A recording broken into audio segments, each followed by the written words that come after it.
Conexionistas, bienvenidos, bienvenidas a una emisión más. Vamos a hablar de el tercer debate y seguridad y creo que nos quedamos con la idea de que iban a hablar de seguridad. Parece ser que pues el tema no afloró como nos hubiera gustado, sobre todo a quienes estamos preocupados, que creo que estoy hablando por la mayoría de los mexicanos, de este tema que pues está afectando, cosas terribles pasan, siguen pasando. Hoy mismo pasó una desgracia que dijo, a mí me rompió el corazón, pero bueno, ya no hablo más para dejar a Fernando Pescador, que está con nosotros, él es el analista de seguridad aquí en Conexionistas, que cada vez que pues hablamos de estos temas nos deja fríos por los números y por lo que nos platica que, vaya, tiene mucho trasfondo y sobre todo tiene muchas bases muy sólidas para pensar en un tema que pues, hoy por hoy está afectando.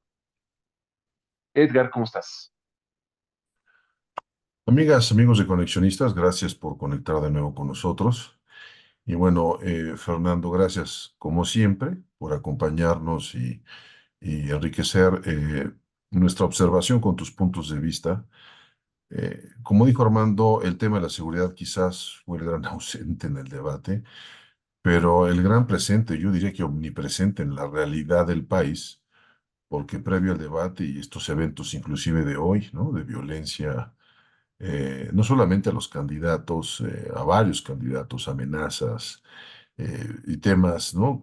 Quizás inusuales, en donde uno ya no sabe si hacerle caso a la teoría conspirativa bueno, pues entonces hubo apagones, contingencias ambientales y como que todo ocurre en un mismo espacio apuntando a generar una especie de miedo colectivo y no quisiéramos entrar en especulaciones, sino más bien conversar contigo, primero, para ver qué puedes observar de este medio ambiente? Y segundo, Fernando, en un segundo momento en esta plática, ¿cómo ves tú las condiciones de seguridad en ese México durante y el día, las 24 horas, las 12 horas después de la elección?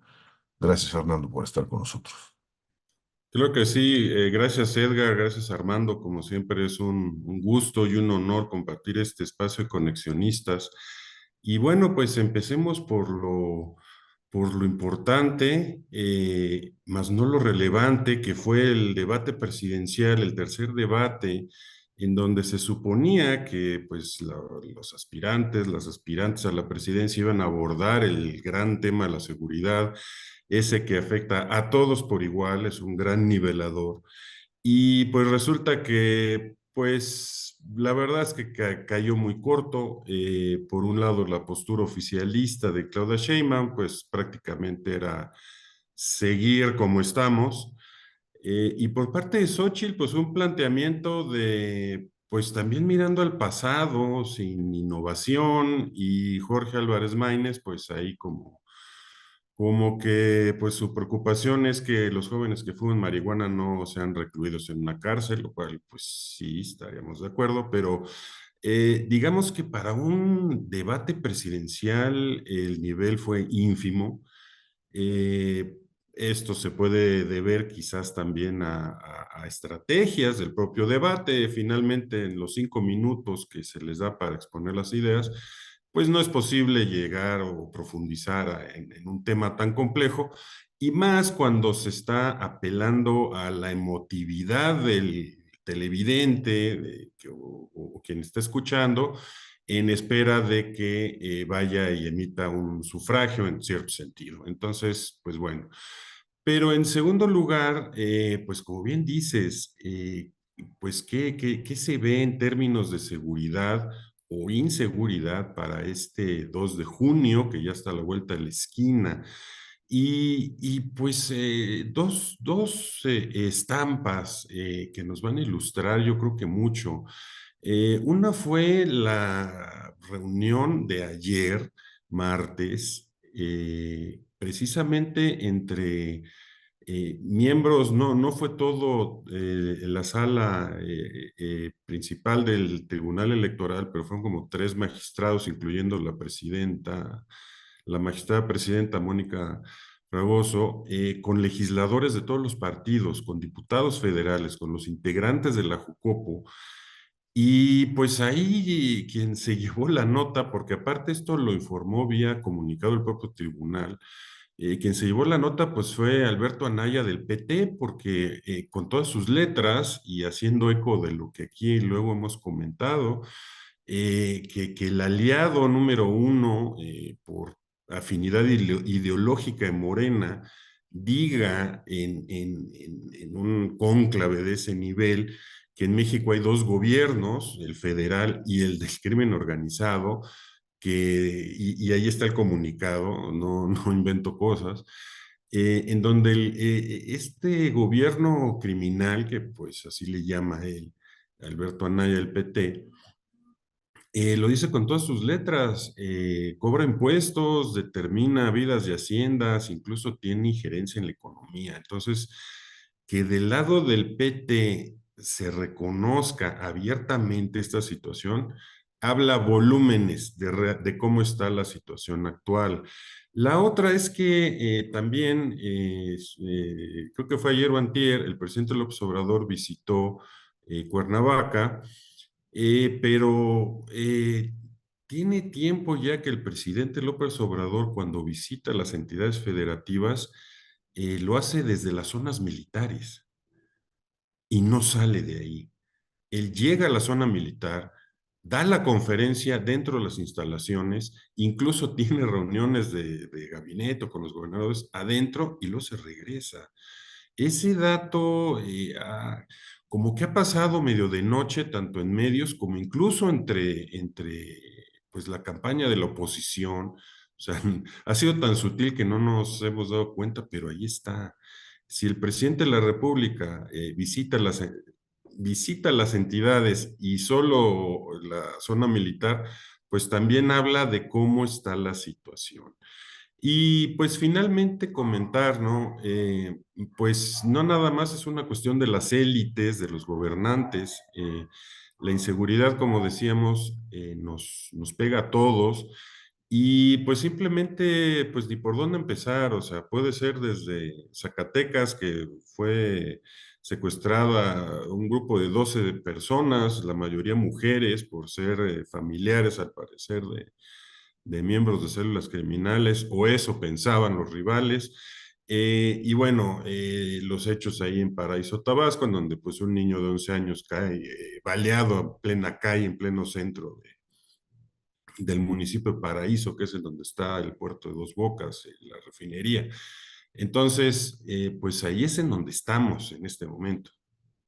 A ver, Fernando, veo que, y de acuerdo con lo que nos has comentado,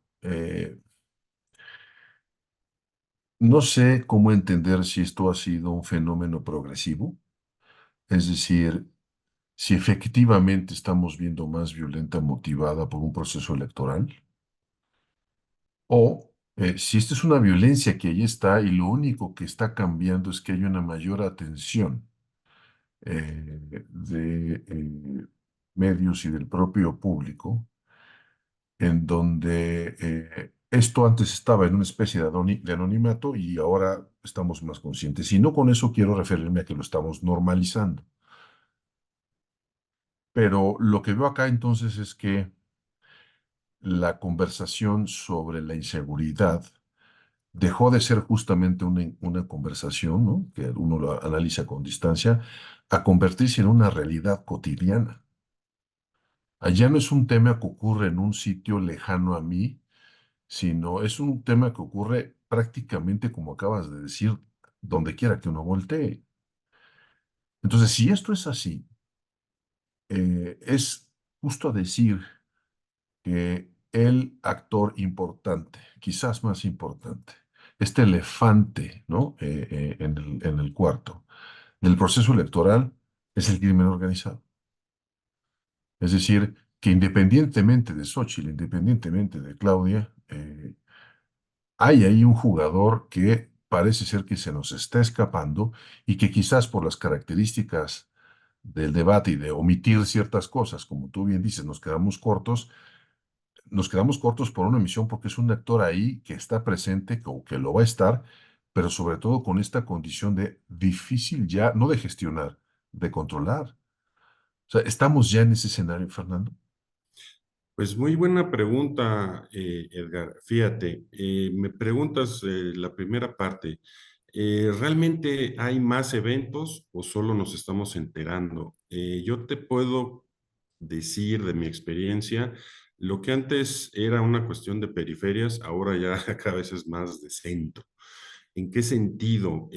Tanto de cantidad como de calidad. Y en ese sentido, pues hay, digamos, dos vertientes a la violencia política. Una es, pues, digamos, cuando dos partidos coinciden, como sucedió en San Luis Potosí la semana pasada, un mitin del Partido Verde con otro de Morena, y bueno, se aventaron sillazos, y bueno, ese es un tipo de violencia que siempre ha estado ahí.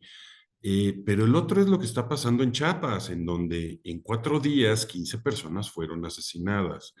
Eh, y en su mayor parte, esta violencia del crimen organizado en contra de actores políticos es específicamente a nivel municipal. Es decir, son los candidatos y las candidatas a los municipios los que más riesgo están corriendo. Eh, y no solo eso, ni siquiera, pues es una cuestión, digamos, de hegemonías, porque, por ejemplo, en el caso de la Concordia, donde la candidata esta de nombre Lucero, 28 años, balaceada en plena calle con su equipo de campaña, por algo así con el Partido Popular de Chiapas, digo, uno realmente es para decir, bueno, ¿qué riesgo puede poner una candidatura así para que el crimen organizado reaccione? Entonces, pero a final de cuentas vemos que lo álgido del crimen organizado, pues alcanza a los actores políticos. Y en ese sentido, pues la estrategia eh, de seguridad establecida entre el INE y la Sedena, ¿no? Pues vamos a cuidar a candidatos. Simplemente, pues no, es demasiado poco para realmente, como dices, pues el elefante en la sala. Entonces, el problema aquí es que se están disputando los territorios, básicamente lo que es el cártel de Sinaloa con el cártel Jalisco Nueva Generación, pues se están disputando amplias zonas del territorio nacional y ahí es una lucha a muerte. Lo estamos viendo en Zacatecas, lo estamos viendo precisamente en Chiapas. Ahora, un dato curioso en Chiapas.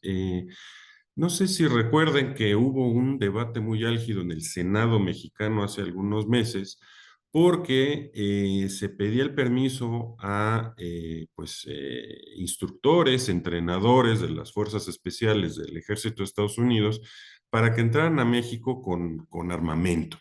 Y entonces hubo un debate que sí, no, que sí. Finalmente, y fue por iniciativa del Ejecutivo, pues no solo se aprobó, sino que en efecto va a haber alrededor de 20 elementos de las fuerzas especiales, del séptimo grupo de fuerzas especiales del Ejército de Estados Unidos, casualmente entrenando en el puerto de Tapachula. Entonces, Chiapas, y dice uno, bueno, y uno voltea a ver las fechas en que van a estar, llegan mañana, 23 de mayo, y van a estar hasta el 28 de junio. Y es uno, bueno, en Chiapas, en serio, en el mismo momento en que surge hace algunos meses el cártel de Chiapas y Guatemala, o sea, ya en plena fricción, en pleno conflicto con cártel Sinaloa, cártel de Jalisco.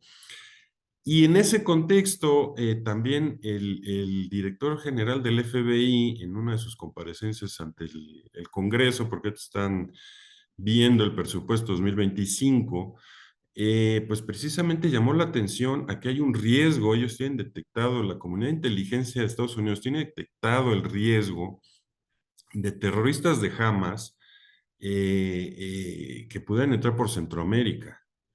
Tienen detectado células de Hamas en 40 países, muchos de ellos en Centro y Sudamérica.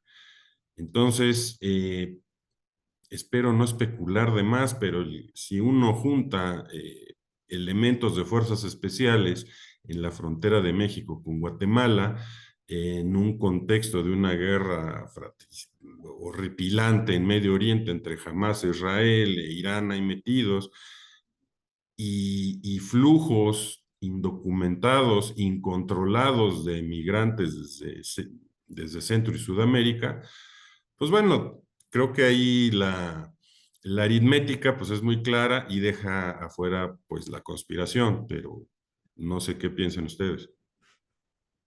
Exacto. Oye, me gustaría a mí regresarme a la parte donde hablas del presidente yendo a los estados para quedarse adentro de las bases militares, de los campos militares. En un principio, cuando empezó este sexenio, pues lo veíamos viajando en aviones con toda la gente, etcétera, etcétera. Obviamente, pues eso dejó de hacerlo pues, porque empezaron a increparlo, ¿no? La gente empezó a decirle cosas, etcétera, etcétera. Entonces, pues obviamente optó por regresarse a lo que es los vuelos en aviones del ejército, etcétera. A lo que voy es muy sencillo. Tú, desde tu punto de vista y desde el análisis que tú realizas, afán de quedarse dentro de las bases militares es porque no quiere que lleguen los rijosos a gritarle, a aventarle, a reclamarle, o de plano crees que haya detrás hay algo, tema de seguridad que de veras tenga con miedo, pues a los cuerpos que lo cuidan. ¿Cómo ves tú esto? ¿Cómo lo lees tú, güey? Claro que sí, Armando, muy interesante. Y mira, te voy a decir algo. Si el miedo fuera las mentadas, pues ahí está el sexenio Peña Nieto, donde pues también le mentaban la madre y aún así había eventos públicos. Y entonces pues cada vez más alejado, Claro. pero pues ahí estaba. El hecho de que pues sea al interior de las zonas militares, pues habla de una amenaza o de un riesgo pues mucho mayor a simplemente que la gente pueda increpar o manifestar cierta, eh, pues digamos, siente inconformidad política, ¿no? O sea, a final de cuentas, pues a mentadas de más nadie se ha muerto, pero bueno, tenemos el punto aquí que pues sí ha habido una serie de golpes al narcotráfico, ¿no? La detención de Rafael Caro Quintero, ha habido también procesos de extradición, o sea, a final de cuentas por presiones de políticas de Estados Unidos, pero pues las ha habido. Entonces, pues no está claro ahí si realmente es una, pues llamémosle paranoia personal, paranoia presidencial, o realmente hay algo al respecto. Ahí, incluso yo apenas lo noté precisamente ahora con lo de Cuernavaca, porque dije, por enésima ocasión, el presidente despacha desde adentro de una zona militar. Ah, o sea, apenas me di cuenta yo. Entonces, pues digo ahí, para la próxima prometo traer más sobre este tema, pero sí de llamar la atención porque, pues insisto, pues del tamaño de la amenaza, pues es el tamaño de las medidas de seguridad que uno va a implementar, sea uno individuo de a pie o jefe de Estado, ¿no? Entonces, pues sí, siento que hay algo más, ¿no? Y finalmente, Fernando, para completar tu reflexión sobre esto que no ocurrió, que no se discutió o que se hizo a muy poca profundidad en el último debate, ¿qué elementos en términos de política pública, de seguridad, desde tu experiencia, consideras que deberían de estar ahí si queremos realmente que no solamente el aparato de seguridad, ¿no? Sino todo el sistema y todo lo que involucra una mejora, o ponerlo en otras palabras, una disminución de la inseguridad? ¿Qué tendríamos que estar viendo los ciudadanos o qué tendrían que estar viendo los ciudadanos mexicanos para entender que quien diga cualquiera de las propuestas, y aquí no quiero politizarlo en términos de que necesariamente tenga que salir de algún lado, sino justamente como la falta de seguridad es transversal? Desde tu experiencia, ¿qué cosas no podrían faltar en cualquier oferta, promesa de campaña, plan de gobierno, ¿no? Que tú considerarías como, mira, si estas cosas que son fundamentales están ausentes, En esto, pues preocupémonos. Y si están presentes de esta manera, podría ser, ¿no? Un buen primer paso para que podamos esperar que, independientemente de quién gane el proceso electoral, de quién gane la elección, algo positivo ocurrirá en materia de seguridad. ¿Cuáles serían esas señales que tú podrías destacar? Gracias, Edgar. Pues mira, pudieran ser varias las señales. El punto es que no sé si pudieran llegar a ser públicas en su momento. Ok. Y empiezo con el diagnóstico de la situación. Ya la alianza opositora que abandera Xóchitl Gálvez, por ella publicaron un mapa en donde establecen pues algo así como que el 28% de las secciones electorales del 2 de junio pues muestran condiciones de riesgo para los votantes por la presencia de grupos criminales independientemente de la denominación o afiliación. Entonces eso ya es un primer punto, ¿no? Ya se están vislumbrando esos riesgos y que no son menores, porque recordemos que la ley mexicana establece que si el 20% de las casillas no se ponen o la votación tiene algunas particularidades, se puede declarar nula una elección. Entonces, a final de cuentas, ese escenario que pues muchos quisieran barrer eh, por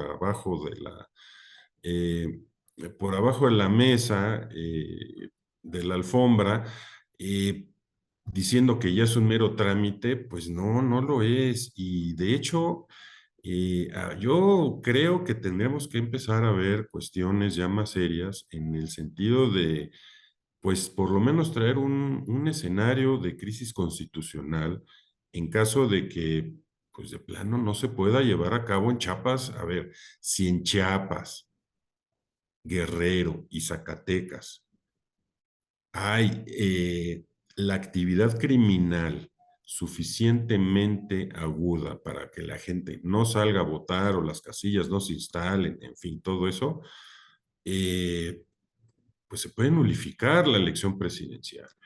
Entonces, ¿qué pudiera ser una eventual nueva administración federal? Pues ahí, hoy, 22 de mayo, se ve muy lejos todavía por la serie de riesgos a los que todavía Claro. tenemos, la serie de obstáculos que todavía como país tenemos que enfrentar y sobrellevar. Híjole, sí, todavía. Pero dos factores adicionales al diagnóstico, ¿cuáles serían? Uno es, pues, el rol de las Fuerzas Armadas. Creo que no hay vuelta atrás a la militarización de la seguridad, que no de la administración pública, de la seguridad. El punto es doctrinario. ¿Se va a mantener el dejar hacer y dejar pasar como se ha hecho o ya no? Porque Mm. eso no es una cuestión de si la Guardia Nacional tiene mando civil o no. Es una cuestión de decisión presidencial. Entonces, ese es uno. Y dos, es un factor exógeno porque tiene que ver con quién gane la elección presidencial en Estados Unidos en noviembre.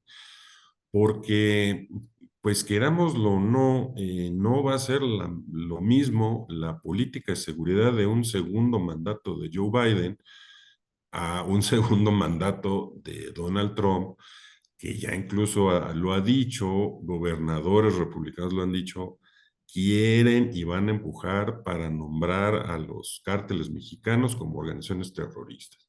Ujú. Entonces, pues sí, vivimos, como decían los chinos, tiempos interesantes. Falta todavía mucho que recorrer y la seguridad va a estar ahí. O sea, desafortunadamente, pues no es algo que, pues así podamos ya, o que la clase política mexicana o la ciudadanía simplemente pueda barrer abajo de la alfombra y olvidar otros 6 años. Pues ni hablar. Evidentemente es un tema, mientras no mejore, habrá que tomarle el pulso. y nos gustaría regresar contigo, de ser posible, algún par de días antes del proceso electoral, para evaluar si hay algún elemento, Fernando, que valga la pena comentar y sobre todo, ¿no? Transmitir, ¿no?, a la ciudadanía y a quien nos ve y nos escucha, porque si este es el elefante en el cuarto, habrá que ver cómo se está comportando, ¿no? Porque si su presencia, como bien dices, ¿no? Hay señales suficientes para pensar que ciertas elecciones se pueden anular y las casillas no se instalan, pues bueno, eso nos va a llevar a un escenario seguramente no deseado, muy complejo, muy distinto, pero que valdría la pena observar, u otras cosas que tú consideres. Por lo pronto, pues bueno, agradecerte siempre que estés con nosotros y pues hacerte esa invitación para que este u otros temas que tú consideres que seguramente no estamos viendo. Muchas gracias, Fernando. Claro que sí, Edgar. Por supuesto, siempre un gusto y pues estamos aquí en el espacio. Magnífico, Fernando. Le recomiendo mucho que lo sigan en X porque él continuamente está hablando de estos temas, entonces pues lo que lo platicamos con él otra vez pueden mantenerse al tanto de estos temas de seguridad. ¿Cuál es tu X, Fernando? Claro que sí, Armando, es @Guzmán Pescador o con mi nombre Fernando Pescador para estos y otros contenidos. Magnífico, Fernando, muchas gracias y nos vamos a ver pronto seguramente. Y nosotros somos Conexionistas, nos pueden encontrar como Conexionistas MX en Facebook y en X, en YouTube y en Spotify nos estamos como Conexionistas México y en Telegram nuestro canal es Conexionistas. La música que estamos escuchando es música de Alejandro Salvo, ahorita lo encuentran en YouTube y el diseño es de Sofía Reynoso, ahí lo encuentran en X y en Facebook. Muchas gracias, nosotros somos Conexionistas. ¿Te pareció interesante este video? ¿Quieres ver y escuchar más contenido de este tipo? Conviértete en un patrocinador de Conexionistas. Visita nuestro Patreon y escoge la manera en que tú puedes ayudarnos a seguir creando contenido de calidad. Encontrarás la liga en la descripción de este video. No lo olvides, con tu patrocinio puedes ayudarnos a realizar más contenido de calidad, contenido de Conexionistas.